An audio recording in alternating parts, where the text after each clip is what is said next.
আসসালামু আলাইকুম। শুরুতেই জানিয়ে দিচ্ছি আজকের গুরুত্বপূর্ণ সংবাদ শিরোনাম। জানিয়ে দেব, ইরানে হামলা পেছাতে ট্রাম্পকে অনুরোধ করেছেন নেতানিয়াহু। আরও জানিয়ে দেব, গ্রিনল্যান্ডে সামরিক বাহিনী মোতায়েন শুরু করেছে ফ্রান্স। এবং জানিয়ে দেব, বিক্ষোভে সন্ত্রাসীদের সহায়তা দিচ্ছে ইসরায়েল, অভিযোগ করেছে ইরান। সবশেষে জানিয়ে দেব, আন্তর্জাতিক পরিস্থিতির অবনতি ঘটেছে, বিশ্ব আরও বিপজ্জনক হয়ে উঠেছে, বলেছেন ভ্লাদিমির পুতিন। এতক্ষণ শুনছিলেন সংবাদ শিরোনাম, এবারে জানিয়ে দেব বিস্তারিত। তার আগে চ্যানেলটি সাবস্ক্রাইব করে কমেন্টে জানিয়ে দিন ভিডিওটি আপনি কোথা থেকে দেখছেন এবং শুনছেন। জানিয়ে দেব, ইরানে হামলা পেছাতে ট্রাম্পকে অনুরোধ করেন নেতানিয়াহু। বিশ্ব কি তবে এক ভয়াবহ যুদ্ধের দ্বারপ্রান্তে? গত বুধবার রাতেই ইরানে হামলার সব প্রস্তুতি সেরে ফেলেছিল ওয়াশিংটন, কিন্তু নাটকীয়ভাবে বদলে গেল দৃশ্যপট। কারণ মার্কিন প্রেসিডেন্ট ডোনাল্ড ট্রাম্পকে খোদ ইসরায়েলি প্রধানমন্ত্রী বেনিয়ামিন নেতানিয়াহু অনুরোধ করেছেন এই সামরিক হামলা পিছিয়ে দিতে। নিউ ইয়র্ক টাইমসের খবর অনুযায়ী যুক্তরাষ্ট্র হামলার পরিকল্পনা বাতিল করেনি, শুধু সময় পরিবর্তন করেছে। এর মধ্যেই উত্তেজনা চরমে তুলে ইরানের রাষ্ট্রীয় টিভি চ্যানেলে ট্রাম্পের সেই পেনসিলভেনিয়া রক্তমাখা ছবি দেখিয়ে পার্সি ভাষায় হুঁশিয়ারি দেওয়া হয় যে এবার আর বুলেট লক্ষ্যভ্রষ্ট হবে না। 2024 সালে কান ঘেঁষে বেরিয়ে যাওয়া সেই বুলেটের স্মৃতি মনে করিয়ে দিয়ে ইরান যেন ট্রাম্পকে সরাসরি মৃত্যুর বার্তা পাঠালো। অন্যদিকে রাশিয়ার প্রেসিডেন্ট ভ্লাদিমির পুতিন ক্রেমলিনে দাঁড়িয়ে রহস্যময় হাসিতে জানিয়েছেন যে আন্তর্জাতিক পরিস্থিতির ভয়াবহ অবনতি ঘটেছে এবং বিশ্ব ক্রমেই আরও বিপজ্জনক হয়ে উঠেছে। এদিকে গত 28 ডিসেম্বর রিয়ালের রেকর্ড পতনের পর থেকে শুরু হওয়া বিক্ষোভে উত্তাল পুরো ইরান, যেখানে মানবাধিকার সংস্থাগুলোর দাবি অনুযায়ী 2500-এর বেশি মানুষ নিহত হয়েছেন। ট্রাম্পের কড়া হুঁশিয়ারির পর যদিও ইরান সরকার বিক্ষোভকারী এরফান সুলতানির মৃত্যুদণ্ড স্থগিত রাখার কথা জানিয়েছে, কিন্তু সংঘাত থামার কোনো লক্ষণ নেই। সৌদি আরব, কাতার এবং ওমান ডোনাল্ড ট্রাম্পকে সামরিক হামলা থেকে বিরত থাকতে রাজি করালেও ইরানের পররাষ্ট্রমন্ত্রী আব্বাস আরাকচি সাফ জানিয়ে দিয়েছেন ইসরায়েল আসলে যুক্তরাষ্ট্রকে নতুন এক যুদ্ধে জড়াতে চাইছে এবং 2025 সালের যুদ্ধের ভুল যেন আর না হয়। একদিকে পুতিনের রহস্যময় নীরবতা, অন্যদিকে ট্রাম্পের রক্তমাখা ছবি দেখিয়ে ইরানের এই সরাসরি হুমকি, সব মিলিয়ে মধ্যপ্রাচ্যের এই আগ্নেয়গিরি এখন কোন দিকে মোড় নেবে তা নিয়ে পুরো বিশ্ব শঙ্কিত। আপনার কি মনে হয় ট্রাম্পের ওপর কি আবারও হামলা হতে পারে, নাকি এটি কেবলই যুদ্ধের মনস্তাত্ত্বিক খেলা? আপনার মতামত কমেন্টে জানান এবং পরবর্তী আপডেটের জন্য আমাদের সাথেই থাকুন। আরও জানিয়ে দেব, গ্রিনল্যান্ডে সামরিক বাহিনী মোতায়েন শুরু করেছে ফ্রান্স। বিশ্ব রাজনীতিতে তোলপাড়, ডোনাল্ড ট্রাম্পের গ্রিনল্যান্ড দখলের হুমকির মুখে এবার সরাসরি রণক্ষেত্রে নামছে ফ্রান্স সহ ইউরোপীয় দেশগুলো। গ্রিনল্যান্ড কি তবে পরবর্তী যুদ্ধের ময়দান হতে যাচ্ছে? ঘটনার সূত্রপাত হয় মার্কিন প্রেসিডেন্ট ডোনাল্ড ট্রাম্পের একটি বিতর্কিত আহ্বানের পর। ট্রাম্প সাফ জানিয়ে দিয়েছেন রাশিয়া এবং চীনের প্রভাব মোকাবেলা করতে কৌশলগতভাবে গুরুত্বপূর্ণ এই বিশাল দ্বীপ গ্রিনল্যান্ডকে যুক্তরাষ্ট্রের হাতে তুলে দিতে হবে। কিন্তু ডেনমার্ক সেই প্রস্তাব সরাসরি প্রত্যাখ্যান করার পর পরিস্থিতি এখন বারুদের স্তূপের মতো উত্তপ্ত। পরিস্থিতি মোকাবেলায় ফরাসি প্রেসিডেন্ট ইমানুয়েল ম্যাক্রো এক অভাবনীয় ঘোষণা দিয়েছেন। বৃহস্পতিবার সশস্ত্র বাহিনীর উদ্দেশ্যে নববর্ষের ভাষণে তিনি নিশ্চিত করেছেন যে ফরাসি সেনাবাহিনীর একটি বিশেষ দল ইতোমধ্যে গ্রিনল্যান্ডের রাজধানী নুকে পৌঁছে গেছে। শুধু ফ্রান্স নয়, আগামী কয়েকদিনের মধ্যে সেখানে স্থল, আকাশ এবং নৌবাহিনীর বিশাল এক বহর মোতায়েন করা হবে। ম্যাক্রো স্পষ্ট করে বলেছেন, গ্রিনল্যান্ড শুধু একটি দ্বীপ নয়, এটি ইউরোপীয় ইউনিয়ন এবং ন্যাটোর অবিচ্ছেদ্য অংশ। হুমকির মুখে কোনো সার্বভৌম রাষ্ট্রের ভূখণ্ড রক্ষায় ফ্রান্স পিছপা হবে না। তবে ফ্রান্স একা নয়, জার্মানি, সুইডেন, নরওয়ে, নেদারল্যান্ড, এমনকি যুক্তরাজ্যের সেনারাও এই অভিযানে যোগ দিচ্ছে। ডেনমার্কের নেতৃত্বে শুরু হওয়া এক বিশাল সামরিক মহড়ার আকাশে ইউরোপীয় দেশগুলো আসলে যুক্তরাষ্ট্রকে এক শক্তিশালী রাজনৈতিক বার্তা দিচ্ছে। জ্যেষ্ঠ কূটনীতিক অলিভিয়ার পোভ্রে ডি আরভর স্পষ্ট করে জানিয়েছেন, এটি যুক্তরাষ্ট্রের জন্য একটি সংকেত যে আর্কটিক অঞ্চলে ন্যাটো এখনও সক্রিয় রয়েছে।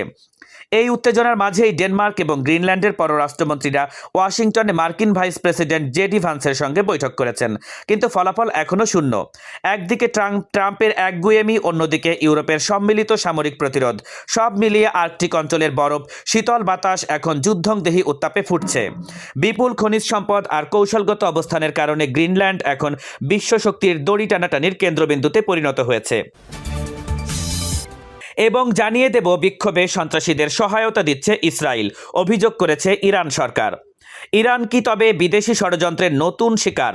উত্তাল ইরান এখন এক ভয়াবহ অগ্নিকুণ্ড, যেখানে রাজপথে ঝরছে শত শত সাধারণ মানুষের প্রাণ।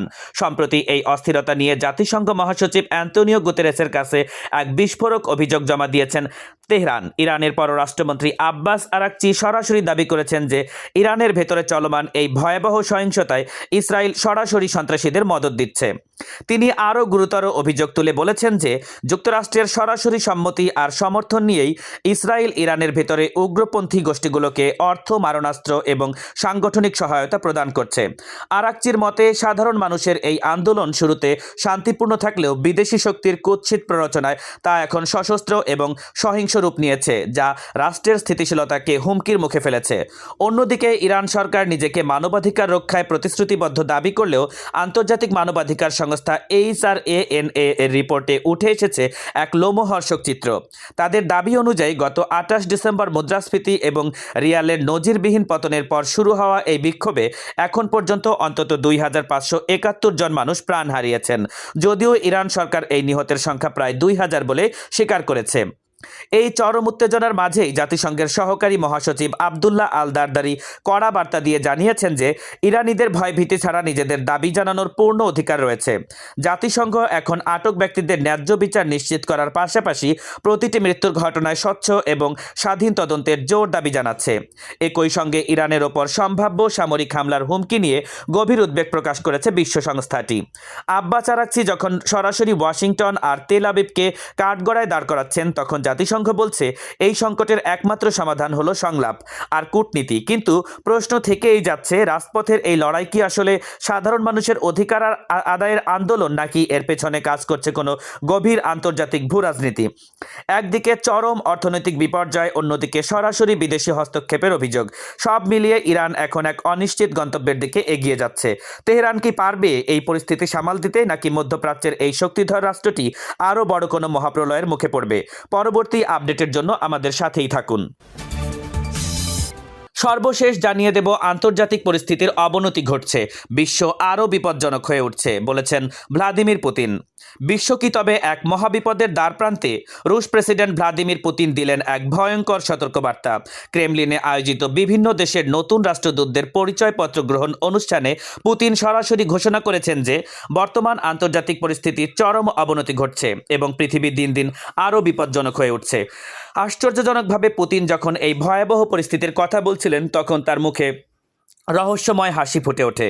পুতিন বলেন, আন্তর্জাতিক অঙ্গনের পরিস্থিতি যে অবনতির দিকে যাচ্ছে এ নিয়ে কারো দ্বিমত থাকার কথা নয়। তিনি মনে করেন দীর্ঘদিনের পুরনো সংঘাতগুলো এখন আরও তীব্রতর হচ্ছে এবং বিশ্বে নতুন নতুন গুরুতর সংকটের কেন্দ্রবিন্দু তৈরি হচ্ছে। চলতি বছরে রাশিয়ার পররাষ্ট্র নীতি নিয়ে দেওয়া এই প্রথম প্রকাশ্য বক্তৃতায় পুতিন সরাসরি ডোনাল্ড ট্রাম্প বা যুক্তরাষ্ট্রের নাম উল্লেখ না নিলেও তার নিশানায় ছিল পশ্চিমারাই। তিনি কড়া ভাষায় বলেন, আমরা বর্তমানে এমন একপাক্ষিক বক্তব্য শুনছি যেখানে শক্তির জোরে নিজেদের অধিকার প্রতিষ্ঠা করে অন্যদের ওপর ইচ্ছা চাপিয়ে দেওয়া এবং পরামর্শ বা নির্দেশ দেওয়াকে বৈধ মনে করা হচ্ছে। রাশিয়ার প্রেসিডেন্ট এই একমেরু বিশ্ব ব্যবস্থার ঘোর বিরোধিতা করে জানান যে মস্কো আন্তরিকভাবে একটি বহুমেরুর বিশ্ব ব্যবস্থা গড়ে তোলার আদর্শে অঙ্গীকারবদ্ধ, যেখানে সব রাষ্ট্রের সমান মর্যাদা থাকবে। তবে রহস্যের বিষয় হলো, ভেনিজুয়েলার প্রেসিডেন্ট নিকোলাস মাদুরোকে ক্ষমতা থেকে উৎখাত করার চেষ্টা, ইরানের রক্তক্ষয়ী বিক্ষোভ কিংবা ট্রাম্পের গ্রিনল্যান্ড দখলের হুমকির মতো জ্বলন্ত ইস্যুগুলোতে পুতিন এখন পর্যন্ত সম্পূর্ণ নীরব রয়েছেন। তিনি বরং ইউরোপে একটি নতুন নিরাপত্তা কাঠামো গড়ে তোলার উপর জোর দিয়ে বলেছেন যে এই ব্যবস্থার প্রয়োজনীয়তা বিশ্ব একদিন না একদিন অবশ্যই স্বীকার করবে এবং ততক্ষণ পর্যন্ত রাশিয়া তার নির্ধারিত লক্ষ্য অর্জনে কাজ করে যাবে। পুতিনের এই রহস্যময় হাসি আর কৌশলী নীরবতা কি বড় কোনো ঝড়ের পূর্বাভাস, নাকি রাশিয়ার নতুন কোনো সামরিক চাল? সব মিলিয়ে এক চরম অস্থিরতার দিকে এগিয়ে যাচ্ছে বিশ্ব রাজনীতি। পুতিনের এই বার্তার পর কি পরাশক্তিগুলোর পরবর্তী পদক্ষেপ কি হবে তা জানতে আমাদের সাথেই থাকুন।